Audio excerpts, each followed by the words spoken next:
Hey everybody, my name is Russ. That is Lauren. And today we've got a kind of a neat topic that is something that we really haven't done yet. And I think this could kick off, maybe, I don't know if I'd call it its own series, but it certainly can kick off a bunch of discussions about things that we wish were reissued or things that we know haven't been for whatever reason. And there is a album by Lindsey Buckingham and Fleetwood Mac, simply titled Buckingham Nicks, that if you're a Fleetwood Mac fan, you're probably well aware of this record. But if you're even like a casual fan of Lindsey or Stevie or Fleetwood Mac, I would say there's a good cross section of people out there that I think probably A, may not know this exists, and B, even if they know it exists, maybe have not heard it. And if you're saying to yourself, but why wouldn't they have reissued that? That's where Lauren comes into play. And I love this. I was telling her before we even hit play that she's got so many solid points that a lot of this is going to be her talking to me, just going, but still, it is one of those things that people ask all the time. Every single time this album comes up, anybody in the know on it is like, why? So you are saying we know why, but it should be reissued. Yes. And here's why. Yeah. So I've just got some points as to why I think that the Buckingham Nicks album should be reissued. And the first point I want to make is that it's just like a vital piece of Fleetwood Mac history, right? Like if you're a Fleetwood Mac fan at all, from any point in their career, you know that like that 1975 self-titled White Album was like so much changed with that, right? And this album, the Buckingham Nicks album, was kind of the catalyst for that. And like, so you've got the Peter Green stuff, you've got the stuff with Bob Welch, you've got all of that stuff like leading up to this. If you can't access this, then you're missing a huge piece of the Fleetwood Mac story. So, and this may come up because it's been a little while since I looked at all these notes, so hopefully I'm not trampling on a point you're going to make. But when you say it's part of a vital part of the Fleetwood Mac, and I know there's a ton of Fleetwood Mac out there, like you were saying, they have a ton of material, but like other artists with that big of a catalog have done career spanning box sets. And I'm not one to encourage record labels to just gouge people for money, but like, how hasn't someone at the record label somewhere been like, okay, we're going to do a box set of everything to do with Pink Floyd. Now I'm doing it again, with Fleetwood Mac, but this is going to be the only place to get they're going to back up a Brinks truck to like Stevie and Lindsey and be like, okay, how about now, right? And then it'd be so you got to buy the like $700 box set to get it. And again, I'm not trying to give record labels any idea. I'm just like, they don't need me for that. They know how to rip people off just fine. Do. But I am stunned that hasn't happened yet. You know, there's other artists out there there's a $400, $500, $600 Ozzy Osbourne box set that has albums in it. That's the only place you can get it. And you have to, if you don't buy it there, you're not going to get it. Right. I cannot believe that someone hasn't done this yet. I know. And I can't believe somebody hasn't done it yet either. That's why I'm talking about it today. Sure. So like, yeah. So my second point is like, this has never been officially released on CD or streaming platforms or anything like that. It's been bootlegged a ton. It sure has, because it's like, you can't get this anywhere outside of like original vinyl or bootleg pressings. So like, it's not available like officially on any modern format. So like, it's so Stevie Nicks young kids love her. Okay. And so they're really missing out on all of this great stuff where you can sort of hear where she started. Full disclosure, I illegally downloaded this entire album in like 2004. Well, in here today now, like, your point is totally valid, because you were saying it's not officially on or legally on a service. Like here on YouTube, you can go listen to the whole record right now. Yes, you can. And again, I don't like, that revenue is going to someone else. Why would you not, as the artist? I mean, we know why not, but it's just stunning to me that like, why wouldn't you just take the money that's there, because that money's going toward someone else. I know. So like with all of this, right? My next point is that the album has like cult status. So there is fan interest in it, right? To the point, like, so in 1998, Stevie Nicks put out the Enchanted box set, and the song Long Distance Winner from Buckingham Nicks was on it.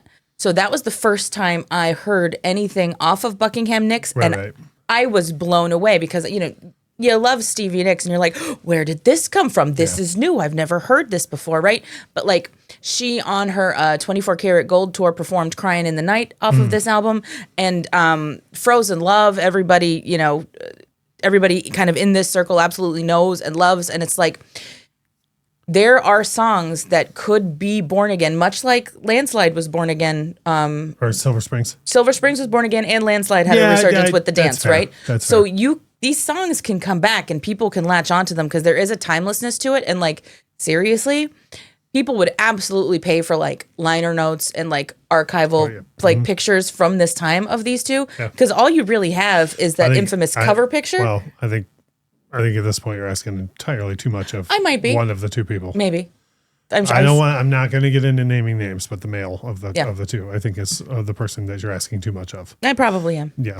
So the next point is like what the Buckingham Nicks album does is it shows you who Stevie and Lindsey were before they got put into this big pop machine, right? And I think the Buckingham Nicks album gives you some of both Stevie and Lindsey's like purest musicianship and purest songwriting. It's before Lindsey went full Lindsey on a lot of things. And I posit truly that the song Stephanie, it's an instrumental on this album, is one of the sweetest love songs that's ever written. Like he loved her so much at that time. You could hear it in that song.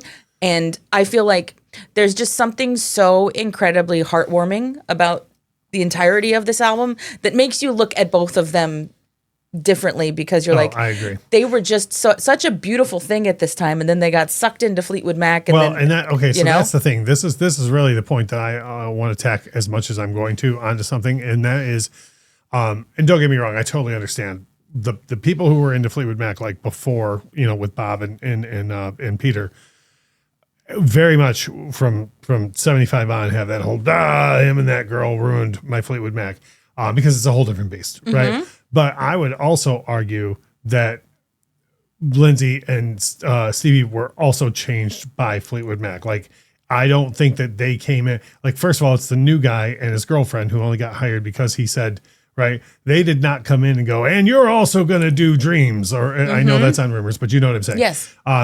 Like, the whole thing changed. So I think that for years, unfairly, people have put that on Lindsey and Stevie, like, oh, they turned him into this other thing. Like, if anything, maybe Fleetwood Mac would have disappeared altogether without these two.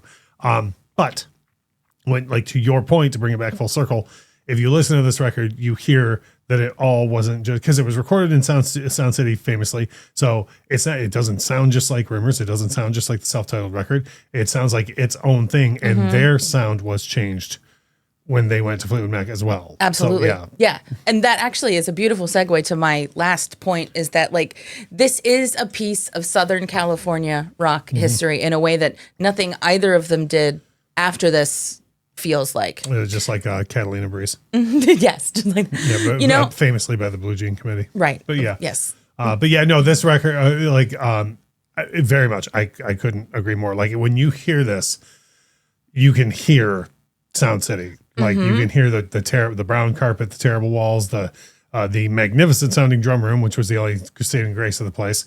That you can feel sitting, going to sit on the couch and then having your butt fall nearly to the floor, anyways, and then walking out and seeing the palm trees and the highways and whatnot. Like, you can, it's a place and a time. Yep. It absolutely is, and like I feel like people deserve to be able to appreciate this for what it is. It really is a great album.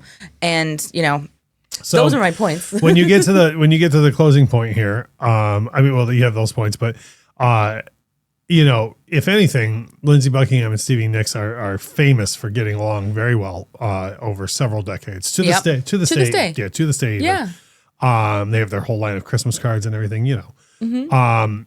So if all that's right, what's the problem here? Why hasn't this been released? Well, yeah, golly gee, it's because they co-own the master recordings, and ultimately, we've been knocking at this door the entire time we've been having this conversation.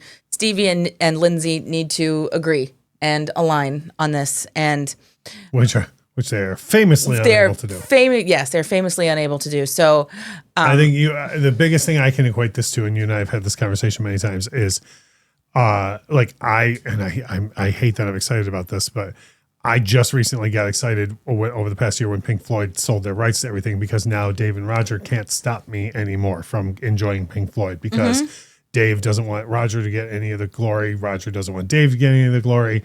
And all we can do is hope that that happens with Fleetwood Mac, and the rights to this go with it, or Stevie sells hers and Lindsey sells his in some sort of joint deal, because they are never like, and again, to go back to the Pink Floyd thing, you know, there's an album by Pink Floyd, Animals 2018 Remix, that came out in 2022.